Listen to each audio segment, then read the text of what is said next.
6ஆம் எண்ல பிறந்தவங்களுடைய வாழ்க்கை எப்படி இருக்கும்? அவங்களுக்கான கோவில் என்ன சார்? 6 நாளே வந்து சுக்கிரன். சுக்கிரன்னா நம்ம வழக்கமா நவகிரக ஸ்தலங்கள்ல கஞ்சனூர் நம்ம சொல்லுவோம். கஞ்சனூர் ஸ்தலம்ங்கிறது வந்து கண்டிப்பாக அந்த காலத்து கோயில். நான் ஏற்கனவே சொன்னது மாதிரி எல்லாமே வந்து 1000 வருஷத்து கோயில். ரொம்ப ரொம்ப வைப் நிறைந்த ஒரு கோயில் தான், அதுல டவுட்டே இல்லை. சுக்கிரனுடைய தன்மை அப்படின்னு சொல்லி பாத்தீங்கன்னாலே வசீகரம். அதே மாதிரி ஒரு லைஃப்ல வந்து எந்த ஒரு விஷயமா இருந்தாலும் மிக சாதுரியமாக திட்டமிட்டு அச்சீவ் பண்ணக்கூடியவங்களாக இருப்பாங்க.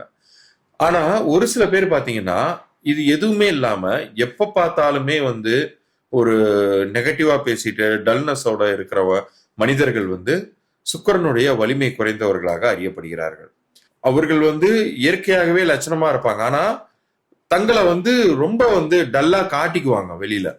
அவங்களுக்கு வந்து ஆனா பார்த்தா தெரியும் வசீகரமா இருக்காங்க. ஆனா தங்களை அவங்க மேற்கொண்டு என்ஹான்ஸ் பண்ணிக்கல, கேரி ஓவர் பண்ணிக்கலன்னு சொல்லுவாங்க இல்லையா? அது மாதிரி நபர்களுக்கு சுக்கிரன் வந்து வலிமை கம்மியா இருக்குன்னு அர்த்தம். அதே மாதிரி சில பேருக்கு குழந்தை பாக்கியம் இல்லாதவர்களாம் இருப்பாங்க. அவர்களும் சுக்கிர கஷேத்திரத்துக்கு போயிட்டு வரும்பொழுது குழந்தை வந்து தங்கும்.